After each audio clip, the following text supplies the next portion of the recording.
There's gotta be more than just this. There is. What? Hello? I need to stop watching too many horror movies.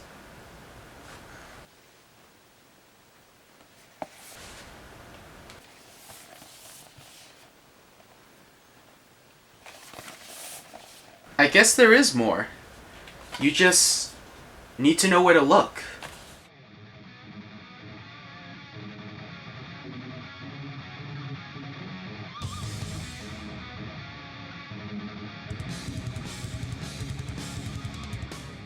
Today we are taking a look at the AZURE Professional Artist Markers set of 13 alcohol-based markers. What really caught my attention was the price range on these markers because this set sells for $9.99 at your local Walmart. For context, I went out and purchased a full Copic sketch marker, not a Copic Chai, to show you the visual value, as this can sell from $7.99 to $3.99 depending on where you pick it up. The same price for 13 of these markers. Now I'm really curious to see what these can do because the last budget markers that were really hot and then quickly died off were illustrated by Spidersona Noir. These were kind of the budget line and then they quickly faded, so I'm really curious if these have staying power. Now this actually isn't their only set of markers. I have seen grayscale set, a skin tone set, and a basic color set, each having about 5 markers selling for $5, and I saw that at Ross. But when I saw this for such a cheap price at Walmart, I really had to test these out. I have not opened them, I have not swatched them, I'm really curious. The packaging is really nice,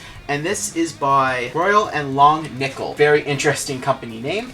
And on the back we have all the colors. One thing I really appreciate is the thought put into the color selection, as it's not random. There's 2 browns, 2 reds, 2 blues, 2 greens, 1 orange, 1 violet, 1 yellow, and 1 black, plus a colorless blender. So they actually put some thought in their selection of colors, so you get a good tone, plus they are alcohol, so in theory you should be able to blend them. Now what's also really cool is their markers have a chisel and a bullet nib. Doesn't seem to be like the Copic markers, which actually have a brush nib. That's more similar to Prisma markers, which have a chiseled and a round bullet nib. So I'm really curious how these are going to try out. Let's open the packaging live on camera. Got the tape on the sides. Interesting. Slide them out, and there we go. So first off, what really caught my attention, they are visually very similar to the Artist Loft alcohol markers. You can see they have a similar shaped top, similar shaped design. Now, they're not the same mold, there are differences. This one's quite larger. That's very interesting. The presentation so far is pretty good. I like how they're all uniform. The colors blender is of course a different color. That's usually typical with alcohol markers, so I'm not surprised there. Taking a look at the marker designs, they're fairly nice and simple. I did mention how they have a visual similar style to Artist Loft, but they're not the same. You have a little illustration showing that, hey, this is the bullet nib. There you go. Very satisfying clack, which I like. Very nice. On the other one, you have an illustration showing that it is a chisel nib. Again, very nice and appreciate it. You have the name of the marker, you have the name of the company, and on the back you have just some random text. The side of the markers, you do have their color, and this is R9 or RD9 for short. One detail I absolutely love, you can pull this off, and it sticks to the end. This is a feature all markers should have. Spidersona Noir, take note. As mentioned before, the colors blender is visually different from the other markers. That's pretty common with most alcohol markers. They'll have their colors blender look different.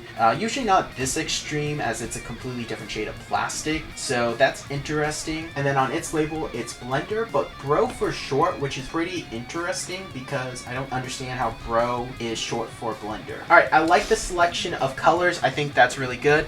I want to test the ink quality. I want to test their blending capability. I want to test the nibs. I want to compare the red one because I have a lot of red markers, and we're going to compare the few different types of brands, see how they hold up, and then I think we'll do an illustration. I'm really curious how these interact with ink. There's a lot we want to do to see if these are work, because I'm going to really put these to the test. So this video will probably be pretty long. We have a blank page in our Batman sketchbook, and we're just going to do a quick swatch of all the markers, and then we will really go in depth to the nibs and see how they operate and how they hold up.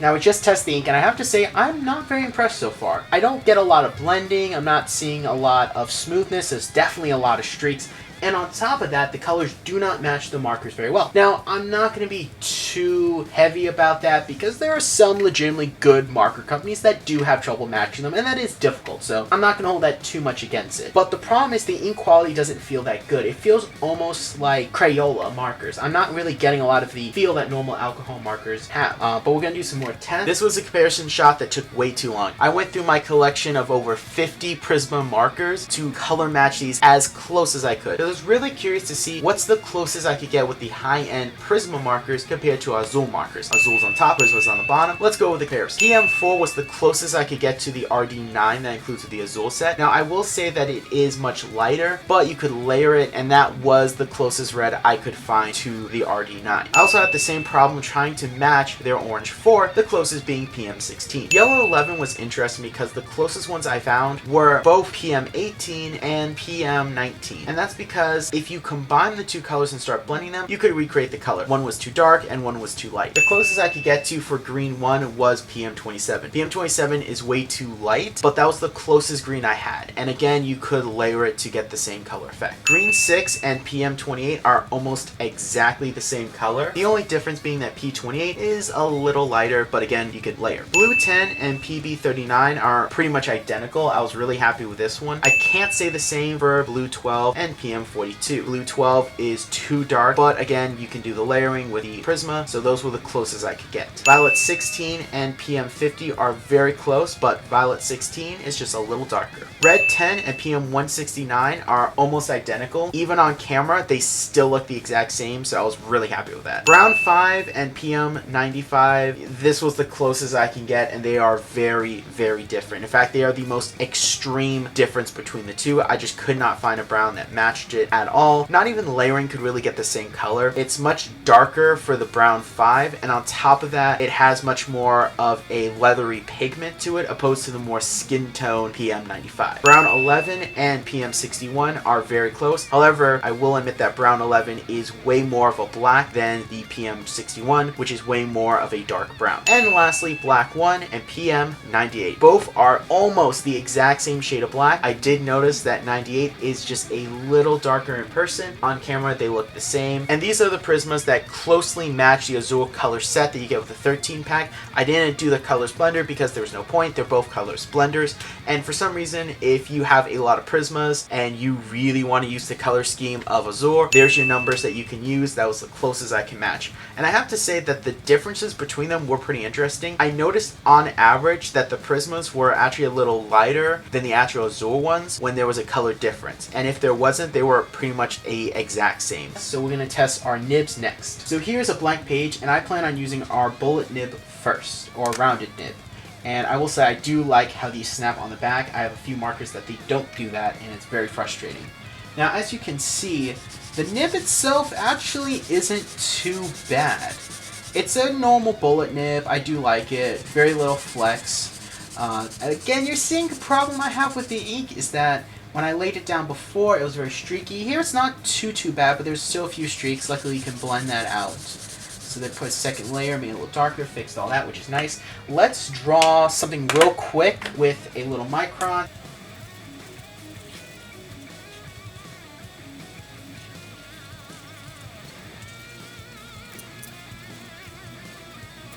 Alright, so here's our quick little illustration, just a rough drawing of Wrath. And I want to test the precision of this bullet nib. So I'm going to start with the eyes, and I'm going to do the shoulder pads and just some parts on the arm. See if they can stay in the line.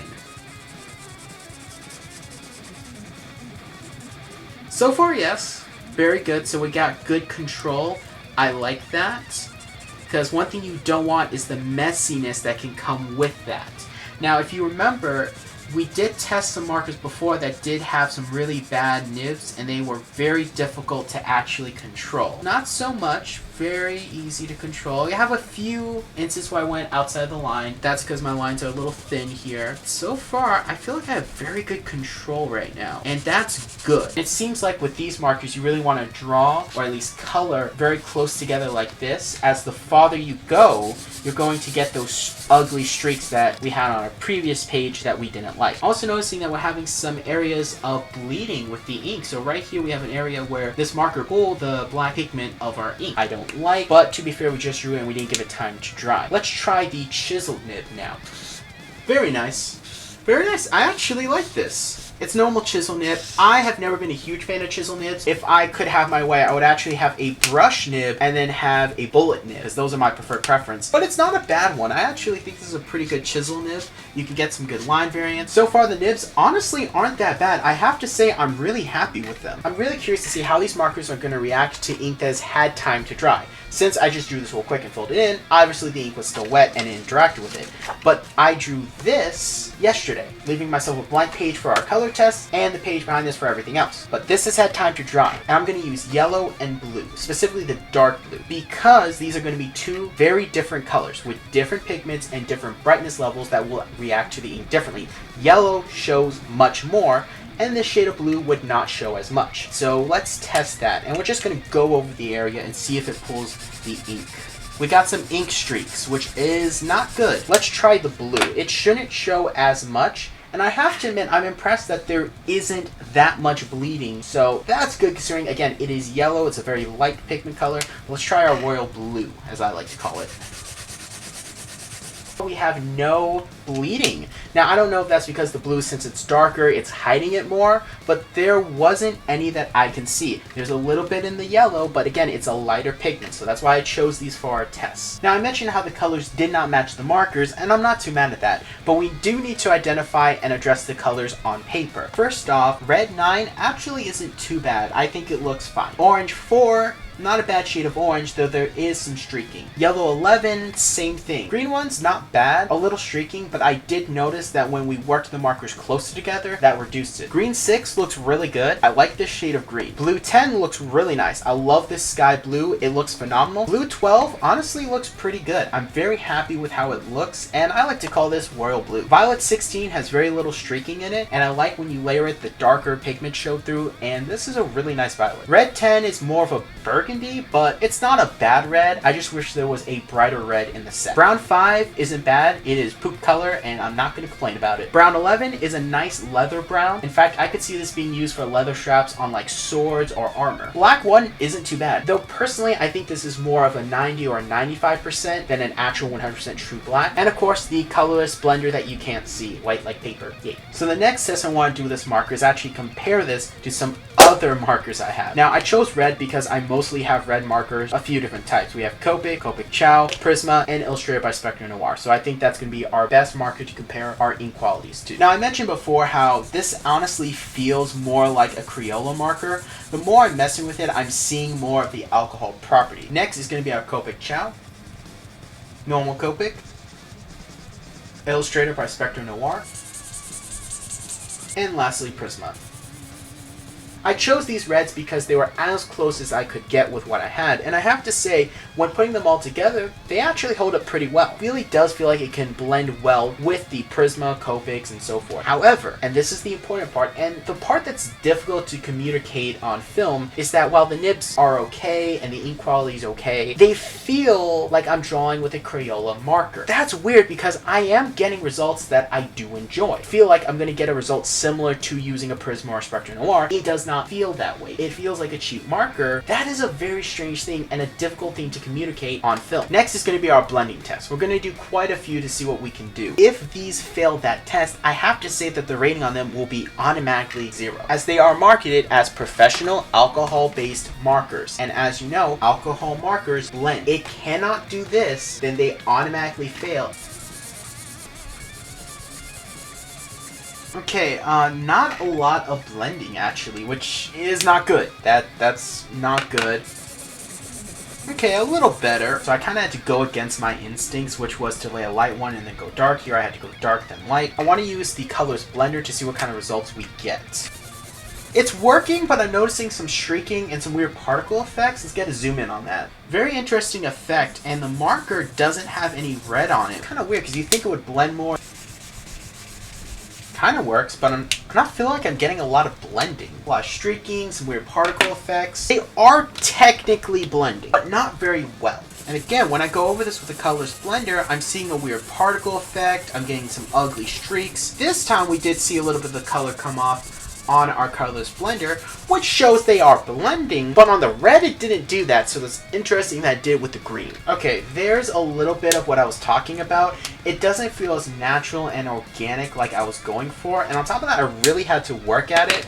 So they are blending, but it seems like you really have to work at it. But I want to know, can these blend with competitor markers? Now, in theory, that should be the case, as they all use the same principle of alcohol markers. So let's put our first one down. Very good blends with Copic. Decent with Copic Chow, not bad. Kind of bad with Spectre Noir, though I think this one is drying, which is not good. And not bad with Prisma. Very nice. Now, the Azure actually held its own when it came to blending with other markers. Now, of course, the Copic and the Copic Chow blended excellently with these. And I think that's because, like with Prisma, that it also blended pretty well, though I had to work a little bit extra with it due to the extreme difference in pigment. These markers have more alcohol. Prisma is a competitor to Copic. Copic's the industry standard, and I do think Prisma is a great competitor to Copic, despite Jazza rating it low and not even putting in his top 5 marker challenge. And yeah, I'm calling you out, Jazza, but I'm still a fan, so don't get mad at me. I do think the reason these are able to blend much better is because they have much more alcohol, and you're able to do more blending and take advantage of the ink. Spectre Noir's Illustrator line is an interesting part to this because it really highlights the difference, ironically, with budget and professional. Because if we look at Azure as the new budget line, you know, it's really cheap for markers, and we look at Prisma and Copic as the industry standards that are more expensive, Spectre Noir sits in the middle. It was the original budget line, which sold for fairly cheaper compared to the competitors. However, and this is the big thing, is that they are more expensive than the Azure, and that's because they actually did blend pretty well. And that's the difference, is they were more expensive because they had more alcohol. I think we should move on to our definite final test. Our final and ultimate test for these markers are going to be a fully professional illustrated piece of artwork. I have our pencils already done. I'm going to fully ink this and fully color it only using these markers. No Copic, no Prisma, no Copic Chow, no Artist Loft, no Spectre Noir, only using the range of markers given in this set. And I specifically illustrate this piece to take advantage of the coloring. I've put, of course, our 3 most common characters that we illustrate in the channel, but I also created a few new ones and chose a specific setting. That way we could take advantage fully of the range of colors given to us in this set. With that said, you know what I'm about to say? Say it with me. Roll that time lapse! And thus began the inking process, and this was a process that took much longer than I thought. However, I am not mad at that, as this was a true test for these pieces. You see, I illustrated and inked this piece the exact same way I would have illustrated a piece of artwork if I was to use any of my other professional alcohol-based markers. So using all my cross-hatching techniques, my normal rendering techniques, and on top of that, how I draw perspective, characters, muscle detail, and shading was all done the same way I would approach with my Prisma markers or my Copics, because this was its test. This was to use it in the field, and it had to have a test that would match up. I wasn't going to go easy on these markers simply because of their cheap price range. I'm testing them on a professional level. So I went all out in the details, and I love how this piece came out in black and white. This really does create a good energy base because I used a lot of energy lines similar to Dragon Ball Z and just had fun creating characters for this. 3 of the characters in this piece I normally illustrate, while the rest were brand new and exclusive to this piece, which will be debuting in other pieces I do along the road. I also took inspiration from Space Coast artwork, as I'm a huge fan of Hanna-Barbera and their superhero line, for the composition, as I really enjoy how Space Coast incorporates energy and colors in its space design. Huge inspiration also for this was Jack Kirby, as he's my favorite artist, and he renders space in my favorite way, so I drew inspiration from his artwork as well. And on top of that, I just had fun creating all these cool characters. All the cross-hatching took a lot of time, but it helped make it look really good and professional. So the inking on this, while challenging and time-consuming, really did give a good foundation for our color test, because we are doing this in a professional setting. So let's get into how this thing looks professionally colored.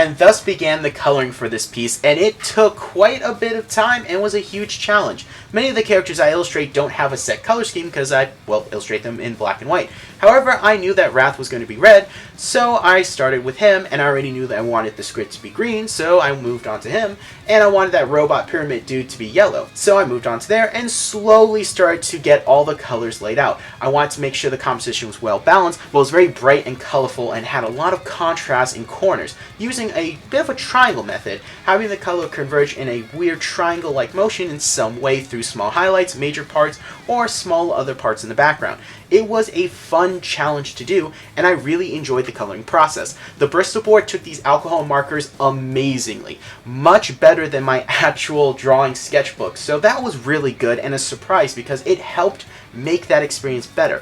The blending was still poor, but my type of alcohol use is the simple fact that I do my shading with cross-hatching, so when it comes to coloring, you kind of already create the illusion of a darker tone, and I just need to accent it very lightly by going over the same color with the color again to darken it artificially instead of using the opposite color or just the same color in a darker tone, so that did help. However, there were still challenges. The nibs did lead to some bleeding, but it was easy to cover up.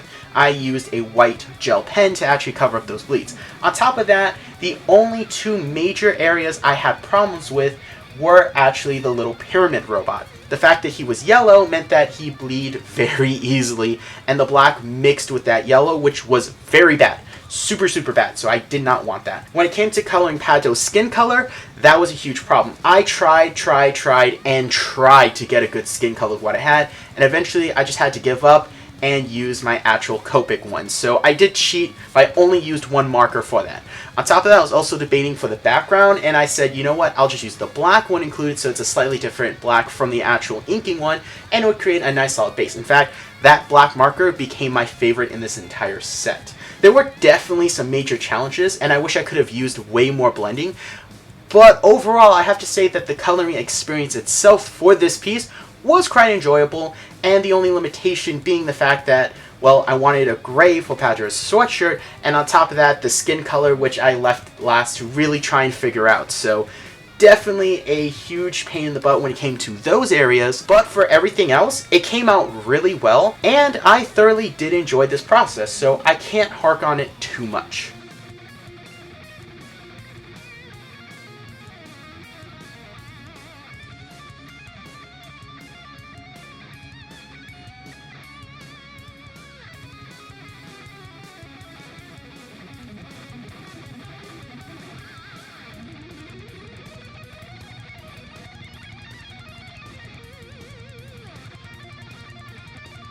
And we're done, guys. I absolutely love how this illustration came out. It was 7 hours of hard work, but it paid off. The penciling, the inking, the coloring really tied this together to make it a very nice piece. If not my favorite artwork of the year, and if I do something better than this would still be number 2 or at least in my top 5. Now, this will be available in my ArtStation account store for a $1 digital download. Top link in the description down below, along with the black and white version. That way, if you want to color your own, you can do that yourself too. After all the time we spent testing them and the hours we spent actually illustrating with them, my rating for these markers are pretty simple. On a scale of 1 to 10, these markers get a solid 4. That is below average on my scale. The reason it got the number 4 spot is because when I used it on the Bristol board, a lot of the complaints I had with my normal drawing pad went out the window. It felt very smooth, I was getting good performances out of the nibs, like it was a very good experience and it didn't feel cheap. However, because of the lack of alcohol in the markers, at least that's my opinion based on my test, the lack of blending does create a problem. So you're not going to be able to recreate illustrations that you would be able to do with normal alcohol markers. In fact, I have no idea how they actually made this illustration on the packaging. I'm pretty sure they used Copic or something else because you can't do this with these markers. On top of that, the actual selection of colors I still think is really good, though I would have liked a gray or skin tone because when I was illustrating my character C.H.A.M.B.E.R, he has a skin tone and I've always imagined his hoodie to be gray. I was okay making it a navy blue. In fact, I actually really like that and might bring that in future illustrations, but that's that skin tone was a huge problem because he's a normal dude. And yeah, I did illustrate myself into a corner, not taking into consideration the limitations of the markers, but to be fair, I tried my best to actually blend an actual skin tone, and I knew I was not going to get it. That is something I will say that I wish they had, either a gray or skin tone, just so we could have a little bit more room to illustrate different things, and we didn't have to do inanimate objects, we could actually do people. On top of that, the actual price range of the markers do play a huge factor, because these things literally sell for the price of one Copic. And again, that's because they don't have a lot of alcohol in them, so you're not going to get crazy blends, but you can work within the limitations to create artwork. After testing them, I worked within the limitations of the markers to create this. I do think you can get some professional artwork